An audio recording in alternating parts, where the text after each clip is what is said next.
دنیا میں تشریف آوری خلیفہ اول جانشین محبوب رب قدیر امیر المؤمنین حضرت سیدنا صدیق اکبر رضی اللہ تعالی عنہ عام الفیل کے 2.5 سال بعد سرکار دو عالم صلی اللہ تعالی علیہ وآلہ وسلم کی ولادت کے 2 سال اور چند ماہ بعد پیدا ہوئے۔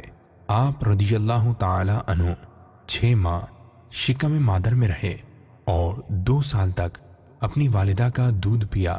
آپ اس مدنی پھول کو دعوت اسلامی کے اشاعتی ادارے مکتبۃ المدینہ کی مطبوعہ کتاب فیضان صدیق اکبر رضی اللہ تعالی عنہ صفحہ 33 سے پڑھ کر مستفید ہو سکتے ہیں۔ آپ اس کتاب کو دعوت اسلامی کی ویب سائٹ www.dawatislami.net سے بھی ڈاؤن لوڈ کر سکتے ہیں۔ آج ہی اس کتاب کو مکتبۃ المدینہ کی مختلف شاخوں سے طلب کیجیے۔ نیز شادی غمی کی تقریبات، اجتماعات، آراس اور اجتماعات میلاد وغیرہ میں مکتبۃ المدینہ کے شائع کردہ رسائل تقسیم کر کے ثواب کا ڈھیر و خزانہ حاصل کیجیے۔